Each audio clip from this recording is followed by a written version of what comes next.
And this first block is two short contributions from people that was kind of very close to Erik, either professionally or personally, from the very early days.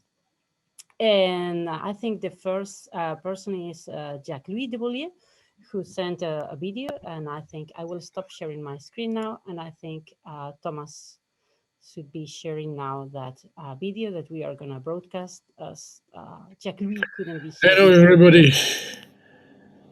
We shared with Erik a long ride, and each of us may recall his story with his own experience. Here is my short contribution. I had the chance to come to research in the late Are you on it? 60s at a time of considerable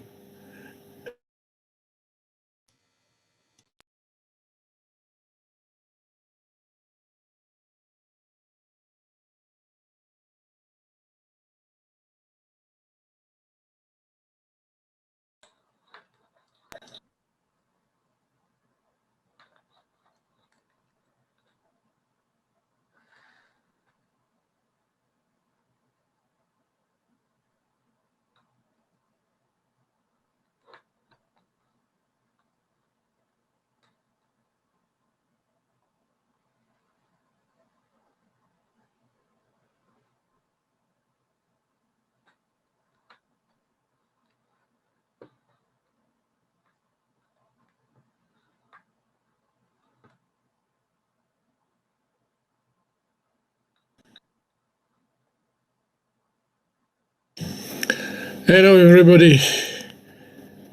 We shared with Erik a long ride, and recalls his story with his own experience. Here is my short contribution. I had the chance to come to research in the late 60s at a time of considerable expansion of paleoecology and paleoclimatology. No need to recall the players, their discovery, and on the walk toward a better understanding of Earth system, finally leading to the alert on global warming.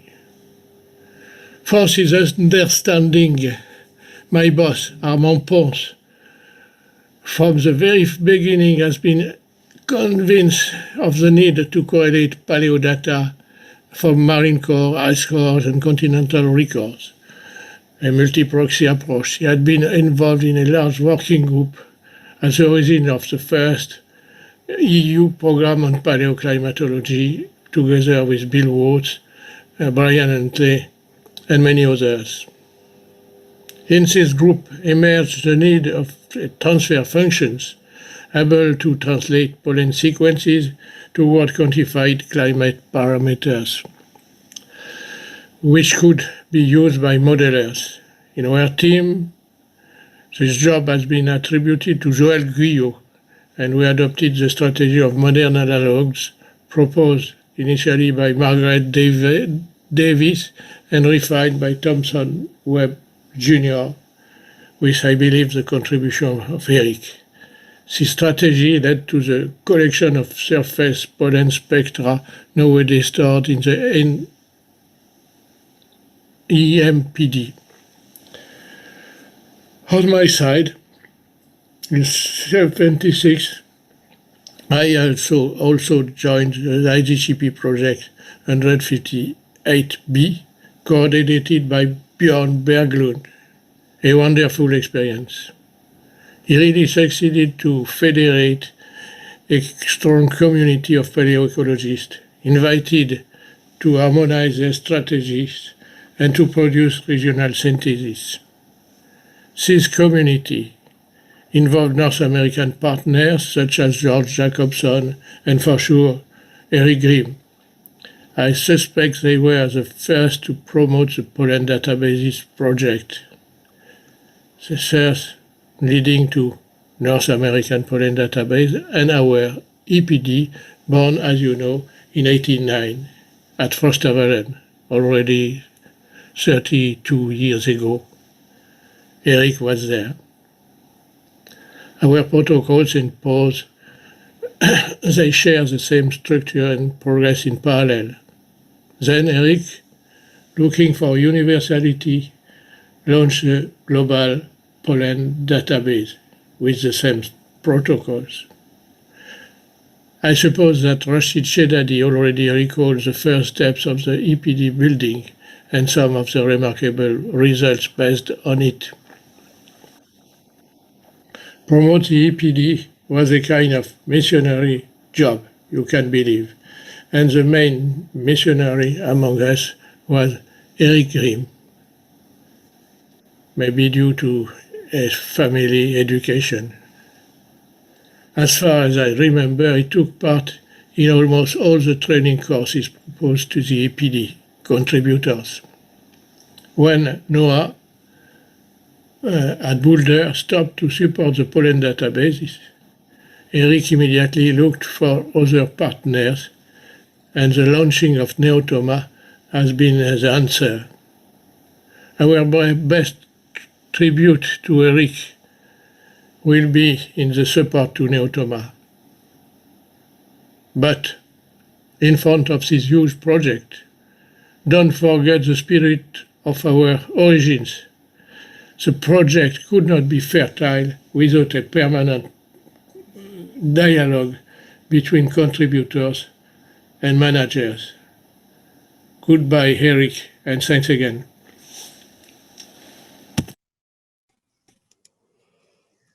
So wonderful. I really like that last message from Jacques Louis, that we shouldn't forget the dialogue between the managers and the data contributors. And I really think Erik was great on that. I forgot to say that Jacques Louis was amongst that very first group of people that were looking for a host, a home for the EPD. So really very nice to have Jacques Louis there. Next, we have Isha Lady that she cannot be with us either. And Michelle is now the main data steward, again, a critical piece in the European pollen database. She's been work for really more than a decade on data curation, and she's really helping us a lot with the APD migration into Neotoma. So I think also Thomas has the video now. I will mute myself. Hi everyone, I'm Isha Lady, the data manager of the Open Pollen Database, and I have been employed by the Mediterranean Institute of Biodiversity and Ecology since 2007. I met Erik by this time, and I shared with him pleasant moments during all TIA workshops. Here are my stories and some personal memories. When I started, I was firstly trained by Rashid Shedadi with the database framework in the ISEM laboratory in Montpellier. Secondly, by Anne-Marie Lézine with Tilia in the LSE laboratory close to Paris, but mainly by John Kettler during the same year in 2007 in Aix-en-Provence, and of course also by Erik Grimm with the new Tilia in the Museum of Springfield in 2007. Erik developed the first version of Tilia in DOS format, and John wrote scripts to the NAPD, GPD, and EPD with also Rashid's contributions. They work together to develop an integrating platform and tools to the NAPD, GPD, and the EPD in order to make them all compatible. They fixed all technical issues and checked the integrity of the pollen data and metadata, including duplicate taxonomy names, work which is always necessary to do. Then Erik started to modernize Tilia in Windows version since the 2000s and created Neotoma, the multi-proxy database initially in Access version, now in Postgres version. He added new functions in Tilia following the needs of the paleoecological community, adapting the software specially to their use. When I took training on Tilia in Springfield, I really appreciated Jane and Erik's hospitality. He was always listening attentively, and he was a good trainer. He was very smart, calm, and patient.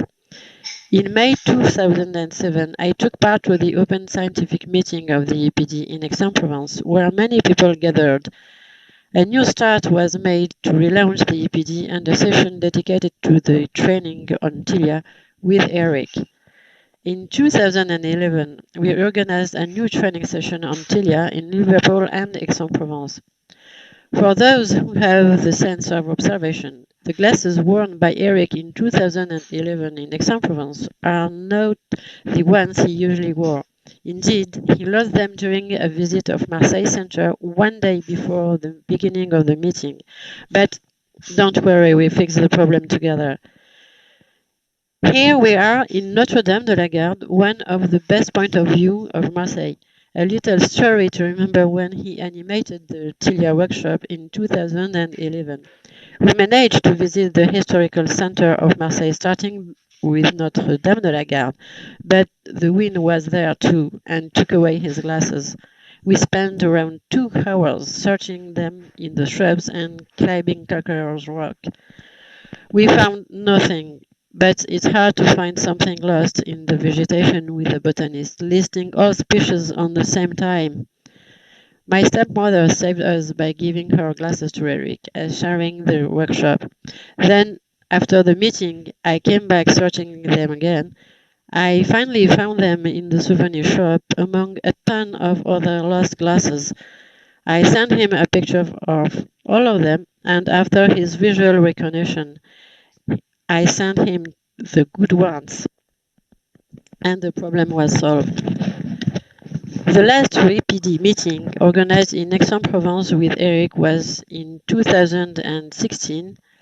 This meeting gathered more people than the previous one, in spite of French strikes in the same time. While training and learning new study techniques, we all shared pleasant moments with you, Erik. Hope the adventure not over and still continuing. Bye, Erik. We all miss you in Aix-en-Provence. We'll keep a sweet picture of you. Bye bye. Wonderful, wonderful story, Michelle.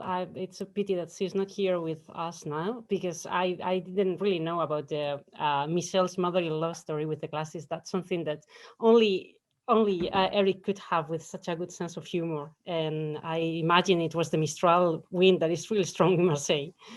Anyway, yeah, our next speaker is Marie-José Gaillard, who was the brains behind the Pollen Cal project. Maybe some of you know it already. And this project was dedicated to monitor pollen rain across Europe, so it could be used for land cover reconstructions. Her role in the early days of the EPD creation was also fundamental, and I guess she had the chance to share very good moments with Erik too. So I think you are around, Marie-José. Are you here? Yes. Okay, very good. Yeah.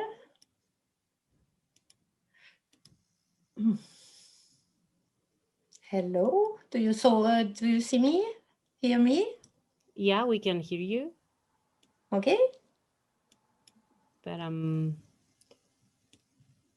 Is okay. it something wrong?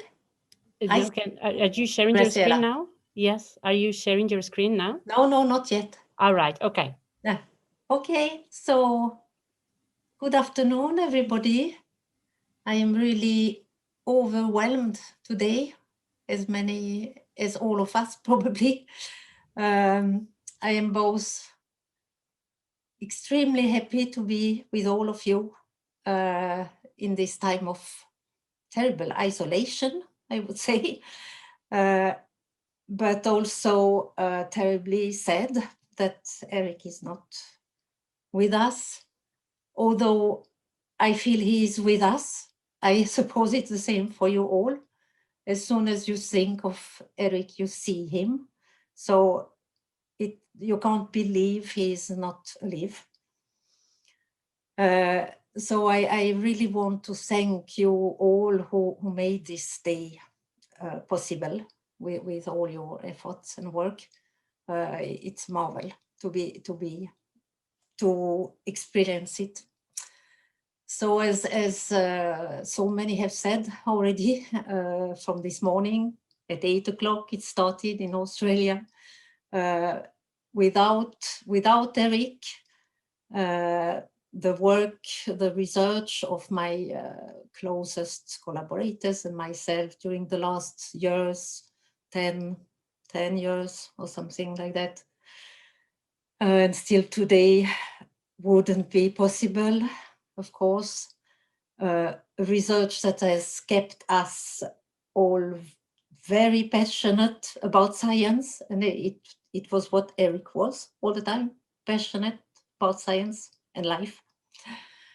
So you will hear Florence Mazier soon talking a little bit of this research we did together. Now I share my screen. Yes. And here. Oh, yeah. So you recognize this picture. I love this picture, Hilary.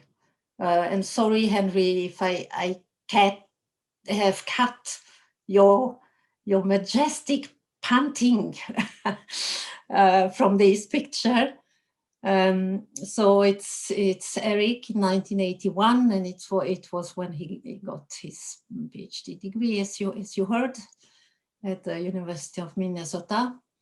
And funny enough, it was the same year I got my PhD degree in Lausanne in Switzerland, and left very soon after it for Sweden, Lund.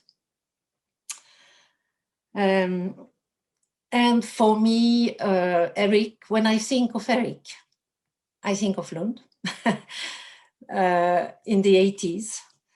And I love to think of Lund at that time, probably because we were young, and also because it was a very special time for paleoecology, quite pivotal, you say, yes. And it's there I met Erik together with George and Heather Jacobson at the end of the 80s. And it was also at that time, as Thomas has said, Giseke and others, that the idea of EPD, of a European Pollen Database, was discussed. There was already quite a lot of database or archives at the national level. So all these people gathered to try to get this as one European Pollen Database.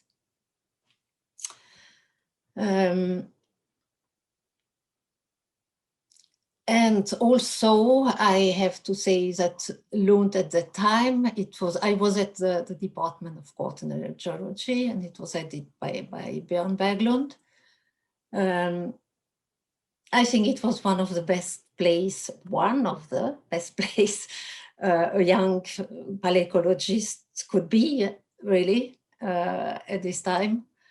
And it is there that I met for the first time many of what I want still to call the stars of paleoecology in the world, and many of them are with us today. So it's so beautiful. It's great. Then after this,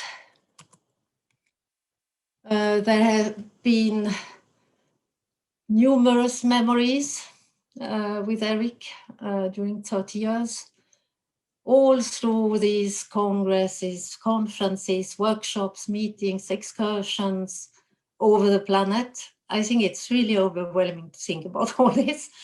I can see us, Erik and other colleagues, friends, in conference halls, in meeting rooms, in restaurants, in bars, in streets, out in the field. And what were we doing? We were talking a lot, talking about science, research projects, vision and visions, research regions, plants. You know, he loved plants. Me too. Cultures, languages, travels, books, and it was serious, it was enthusiastic, it was passionate. We were learning, kidding, laughing, having fun. I always remember George saying that if you don't do science with having fun, so don't do it, or something like that. This has been in my brain since these times. And there was so much to discuss with Erik, and so much, there was always so much nice humor with him. And all this was, as I said, over the globe. In San Francisco, Cairns, Bonn, Arles, Aix-en-Provence, Bern, Riga, Xiajuan, Dublin, the last time I met him, and so many more other places. And also Erik was always here to help and share. And also encouraging people to share, but he was the first to share, as others have said. And not only just data, but ideas, visions, and passion for science. This is also a remembrance. When I think of Erik, I think directly of George Jacobson and Heather, and I can hear them in Lund, in the smaller workrooms, discussing about science in a way that I had maybe never heard in this way. So living and so daily, all the time. Then I jumped to 2012, just to say also, Erik was always here to help us when we needed somebody to give this message of sharing data. He was always coming. He was always there. And this was one of these occasions. And this was the beginning of long-lasting collaboration with China. So you see here, Erik, among all these people with Shinya here and the two Simons and Naoko behind them, Parminder from India, Anupama, Huang from China, and the other colleagues from China. So with this, I want to say, as everybody, thank you, Erik. For me, you are still living. I can't believe. So thank you very much. Thank you, everybody, for listening.